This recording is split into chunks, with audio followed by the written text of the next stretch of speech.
જોયા. એક બે સદિશોનો અદિશ ગુણાકાર એટલે કે અંતઃગુણન અથવા તો ડોટ પ્રોડક્ટ, અને બીજો જોયો સદિશોનું સદિશ ગુણન એટલે કે ક્રોસ ગુણાકાર અથવા તો બહિર્ગુણન. હવે એ બે ભેગા કરીને એક ત્રીજો ગુણાકાર છે સદિશોનું અદિશ ગુણન, પણ કેવું ત્રિગુણન એટલે કે ત્રણ સદિશનો ગુણાકાર કરવાનો છે અને પેટી ગુણાકાર પણ કહેવાય. શું કામે જોઈએ આપણે હમણાં. સદિશ A, સદિશ B અને સદિશ C કોઈ પણ ત્રણ સદિશ હોય તો તેનું સદિશ ત્રિગુણન એટલે સદિશ A ઇન્ટુ કૌંસમાં સદિશ B ક્રોસ C, અંદર બેયનો ક્રોસ ગુણાકાર અને 12 ની સાથે એનો ડોટ ગુણાકાર.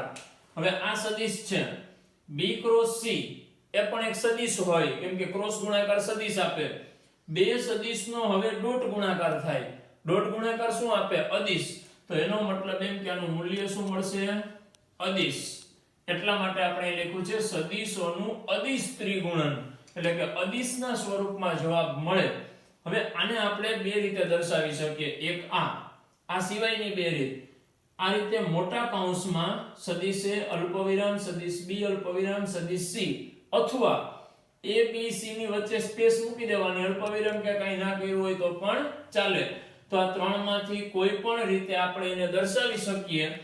અહીંયા મોટા કૌંસની અંદર મૂક્યું છે એટલે પેટીની જેમ પેક કરેલું હોવાથી તેને પેટી ગુણાકાર પણ કહેવામાં આવે છે.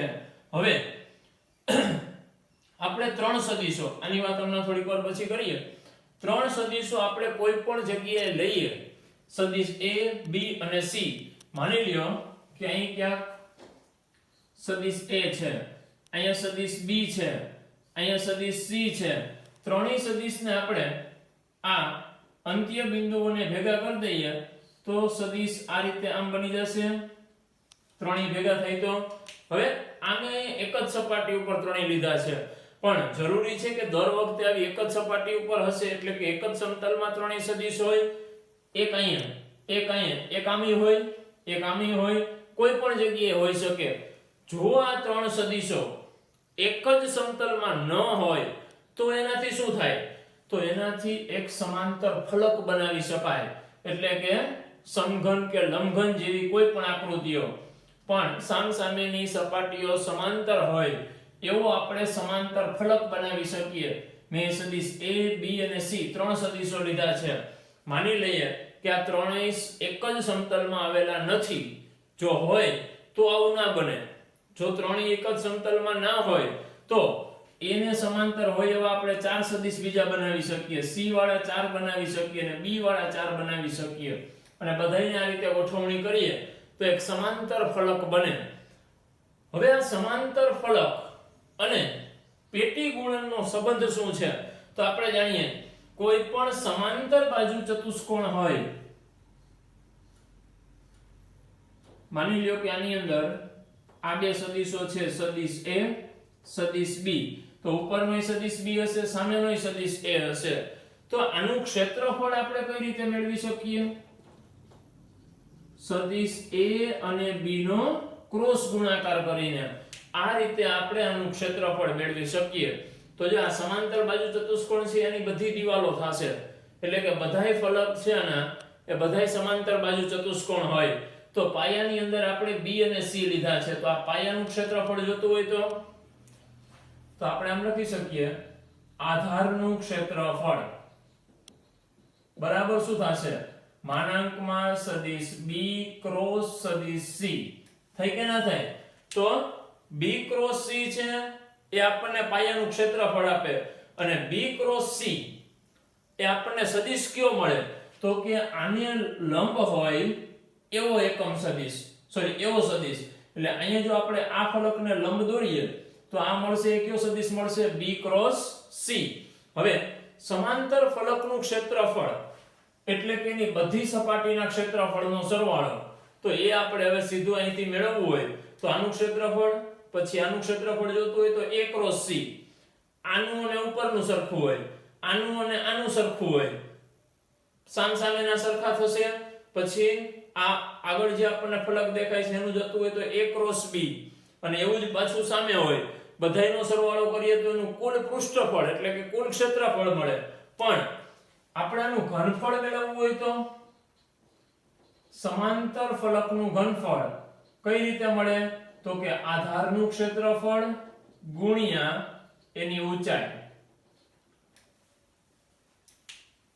સમાંતર ફલકનું ઘનફળ આ રીતે મેળવી શકાય, આધારનું ક્ષેત્રફળ અને ગુણ્યા એની ઊંચાઈ. તો અહીંયા ઊંચાઈ મેળવવી હોય તો ઊંચાઈ કઈ રીતે મળે? જો આપણે a માંથી આ રીતે આમ લંબ દોરીએ આ નીચેની સપાટી ઉપર, તો આપણે એ બે નો ગુણાકાર કરી અને એનું ઘનફળ મેળવી શકીએ. હવે a માંથી અહીંયા લંબ દોર્યો એનો મતલબ શું થયો? સદિશ a નો b ક્રોસ c પરનો પ્રક્ષેપ. આપણે જાણીએ જો સદિશ a નો સદિશ b પરનો પ્રક્ષેપ શું હોય? સદિશ a * સદિશ b છેદમાં મોડ b. હોય કે ના હોય એવું? તો આપણે આનો ઉપયોગ કરીએ તો આમાં સદિશ b ની જગ્યાએ કોણ આવશે?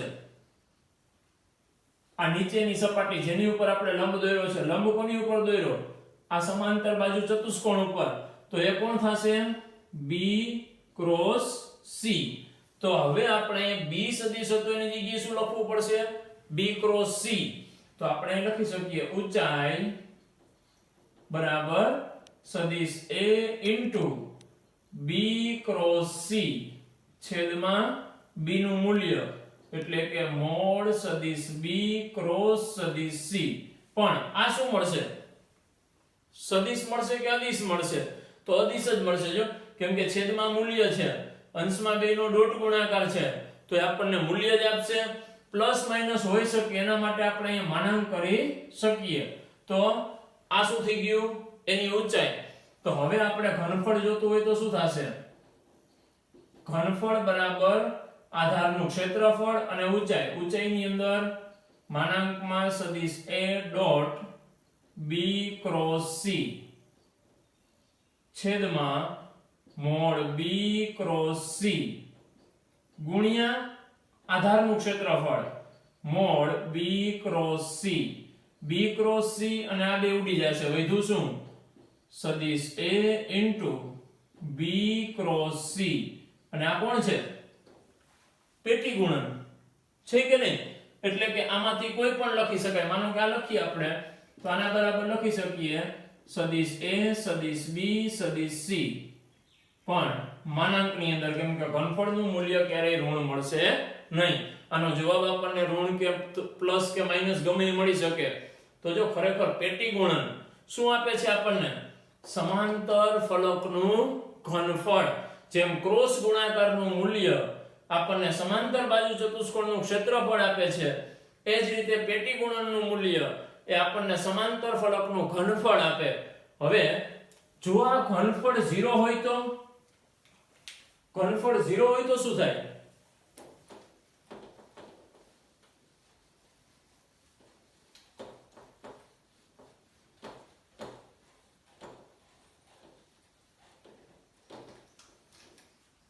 આપણે અત્યારે જે મેળવ્યું એ શું મેળવ્યું?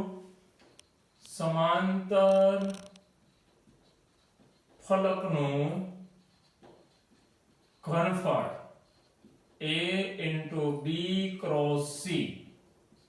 અથવા તો આપણે પેટીમાં આ રીતે લખી શકીએ, જો આ 0 હોય એટલે કે સદિશ a * b ક્રોસ c બરાબર 0 મળે તો શું કહી શકાય?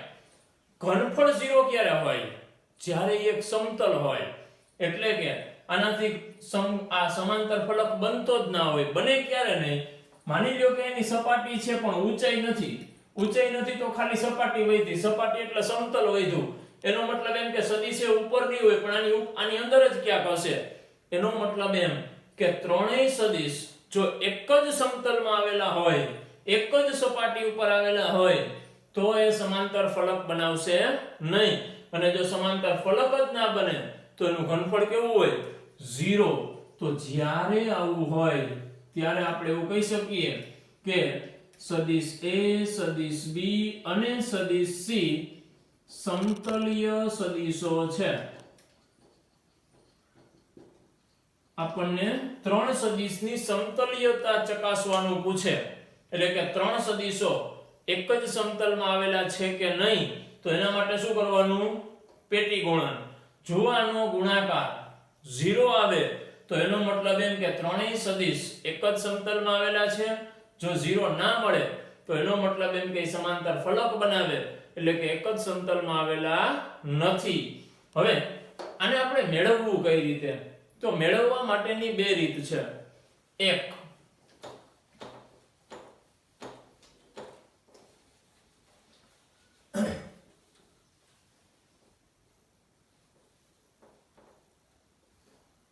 પેલું કામ આપણે જાણીએ છીએ, આ બેનો ક્રોસ ગુણાકાર કરી દઈએ અને જે સદિશ મળે એની સાથે આ સદિશ એનો ડોટ ગુણાકાર.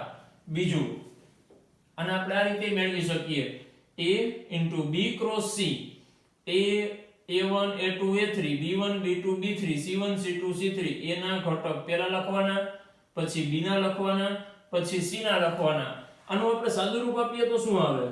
પહેલા a1, પછી આ બે નો ગુણાકાર આવશે b2 c3 - c2 b3, પછી વચ્ચેનું -a2, આ બે નીકળી જશે, વચ્ચે શું? b1 c3 - c1 b3 plus a3, આ બે નીકળી જશે, વચ્ચે શું?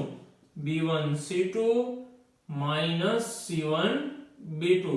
હવે આ નિશ્ચાયકનું વિસ્તરણ આપણને આવું મળ્યું. હવે જો આમાં આપણે આને પેલી રીતે સાદું રૂપ આપીએ, એટલે કે પહેલા આપણે આનો ક્રોસ ગુણાકાર કરીએ, સદિશ b ક્રોસ સદિશ c. કઈ રીતે થાય? તો કે i j k, પછી b ના ઘટકો b1 b2 b3, c ના ઘટકો c1 c2 c3. આનું વિસ્તરણ શું આવે? પહેલા i, આ બે ગયા b2 c3 minus c2 b3 plus minus j.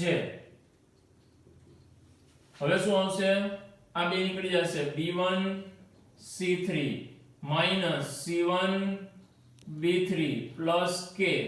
શું આવશે? આ બે ગયા b1 c2 minus c1 b2. તો b ક્રોસ c નો સદિશ મળ્યો, એનો ડોટ ગુણાકાર હવે આપણે કરીએ a સાથે, એટલે કે સદિશ a dot b cross c. સદિશ a આના પ્રત્યેક ઘટકોનો ગુણાકાર આના પ્રત્યેક અનુરૂપ ઘટકો સાથે થશે, એટલે કે i વાળાનો ગુણાકાર એના i વાળા સાથે, એટલે કે a1 સાથે. તો a1 સાથે આનો ગુણાકાર કરીએ એટલે a1 ગુણાકારમાં આવશે b2 c3 - c2 b3 minus આનો બીજો ઘટક a2 નો ગુણાકાર અહીંયા આવશે કૌંસમાં આનો આ ઘટક, એટલે b1 c3 - c1 b3. એ જ રીતે અહીંયા કોણ આવશે? a3 કૌંસમાં પડ્યું રહેશે b1 c2 - c1 b2. તો જો આનું વિસ્તરણ આ રીતે મળ્યું આપણને, અને આનું વિસ્તરણ કર્યું હતું તો જો બે એક જ મળે છે, બેયમાં કાંઈ ફેરફાર નથી. એનો મતલબ એમ કે પેટી ગુણન આપણે સીધું નિશ્ચાયકની મદદથી મેળવી શકીએ, બેયનું અલગ અલગ કરવાની કઈ જરૂર નથી. હવે આની અંદર પેટી ગુણનમાં ખાસ ધ્યાન રાખવાનું છે, અહીંયા જે ક્રમમાં આપણે લખ્યા છે સદિશો, એ જ ક્રમમાં ઘટકો અહીંયા આપણે લખવાના છે, એ આડાઅવળા થવા જોઈએ નહીં. હવે નિશ્ચાયકના અમુક નિયમો પરથી આપણે આ સદિશની અંદર પેટી ગુણનના અમુક ગુણધર્મોની ચર્ચા કરીએ. પેટી ગુણનની અંદર આપણે નિશ્ચાયકની રીતે એનું સાદુરૂપ આપી શકાય એની વાત કરી. હવે નિશ્ચાયકના અમુક ગુણધર્મો છે, જેમ કે અહીંયા આપણે જે સદિશ લખ્યો છે, એટલે કે આ નિશ્ચાયક લખ્યો છે, જો એની અંદર આપણે કોઈ પણ બે હારની અદલા બદલી કરીએ, માનો કે બીજી અને ત્રીજી હારની અદલા બદલી કરીએ તો c1 c2 c3 ઉપર વ્યા જશે, b1 વાળી લાઈન નીચે આવતી રહે, અને જો હવે આનું વિસ્તરણ કરવામાં આવે તો બેયની વચ્ચે તફાવત માત્ર માઈનસ નો હોય, એટલે કે આનું જે મૂલ્ય મળશે એનાથી આનું મૂલ્ય વિરોધી મળે. તમે આગળના ચેપ્ટરમાં ભણી ગયા છો નિશ્ચાયકની અંદર, અથવા તો હવે ના ભણ્યા હોય તો આ બેનું સાદુરૂપ કરીને પણ તમે આની સાબિતી આપી શકો. જ્યારે આપણે કોઈ પણ બે હાર અથવા તો બે કોઈ પણ કોલમ એટલે કે સ્તંભ એની અદલા બદલી કરીએ તો એના મૂલ્યમાં માઈનસનો તફાવત આવે. હવે માનો કે આપણે હજી એક લાઈનની અદલા બદલી કરી દઈએ, એટલે કે આ બેને બદલી નાખીએ, C1 C2 C3 આને લઈ આવીએ નીચે, A1 A2 A3 B1 B2 B3. તો હવે પાછી આપણે એક આરની અદલા બદલી કરી આ બેની, તો હવે પાછું આનું મૂલ્ય ઋણ થશે, એટલે માઈનસ હતું પાછું માઈનસ થાય તો કેવું થઈ જાય હવે પ્લસ. તો અહીંયા જો કોઈ પણ એક હારની અદલા બદલી કરવામાં આવે તો એનું મૂલ્ય ઋણ થાય, પણ જો બે વખત એવી પ્રક્રિયા કરીએ તો એનું મૂલ્ય પાછું કેવું થઈ જશે ધન.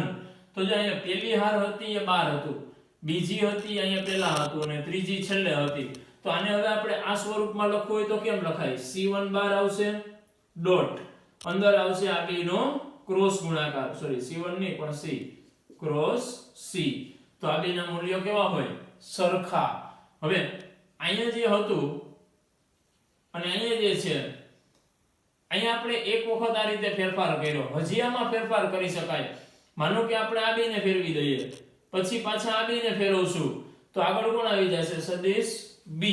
તો બે વખત જો અંદર પ્રક્રિયા કરીએ ફેરવવાની તો મૂલ્ય પ્લસ આવે, એક વખત કરીએ તો ઋણ આવે.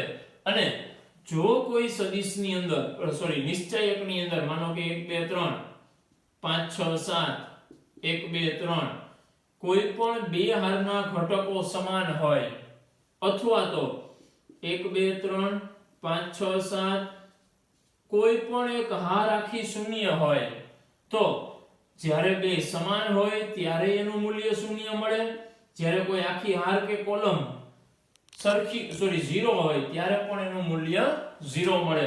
આનું સાદુરૂપ જાતે આપી શકો તમે, આનું પણ આપી શકો. તો જ્યારે બે હાર સમાન હોય અથવા તો કોઈ એક હારના બધા ઘટકો શૂન્ય હોય તો આવા બે કિસ્સાની અંદર એના મૂલ્ય ઝીરો મળે. હવે આપણે એના આધારે અમુક વાત કરીએ. તો જે અહીં છેલ્લું લખ્યું છે એમાં મેં અહીંયા બે જગ્યાએ સદિશ A અને સદિશ B, સદિશ A સદિશ B અને સદિશ A. આને જ્યારે આપણે નિશ્ચયકની અંદર મૂકીએ તો પેલી બે હાર સમાન થાય, આની અંદર પેલી ને છેલ્લી હાર સમાન થાય, અને જો બે હાર સમાન હોય તો એનું મૂલ્ય કેવું થઈ જાય? 0. એટલા માટે આમાં મૂલ્યમાં શું આવશે? 0.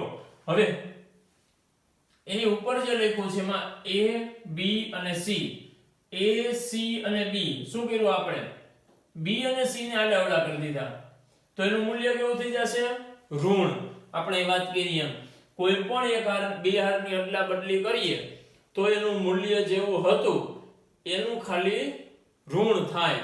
એની ઉપર જોઈએ, આ અંતઃગુણન છે, આ બહિર્ગુણન છે. અહીં બેને ફેરવી નાખ્યા, અંતઃગુણન અને બહિર્ગુણન. આ બેનું ક્રોસ ગુણાકાર કરી દીધો, એનો ક્રોસ ગુણાકાર ડોટ ગુણાકાર C સાથે કર્યો. શું આવું શક્ય છે? તો એના માટે આપણે પાછા અહીંયા આવીએ. આનું સાદુરૂપ આપણે હમણાં આપ્યું તો અહીંયા શું આવ્યું? C A cross B. આમાં A B ક્રોસ C હતું, સાદુરૂપ તો સાચું જ હતું આપણું. હવે આ ડોટ ગુણાકાર છે. આપણે એવું જાણીએ છીએ A ક્રોસ B હોય અને B ક્રોસ A હોય, આ બે સમાન ના હોય પણ બે વિરોધી મૂલ્યો આપે, દિશા વિરોધી થઈ જાય. A ક્રોસ B બરાબર માઈનસ B ક્રોસ A હોય, પણ જો આપણી પાસે ડોટ ગુણાકાર હોય A ડોટ B તો B ડોટ A એના જેટલું જ મૂલ્ય આપે. એટલે ડોટ ગુણાકાર સમક્રમી છે, જ્યારે ક્રોસ ગુણાકાર સમક્રમી નથી. તો હવે અહીંયા શું છે?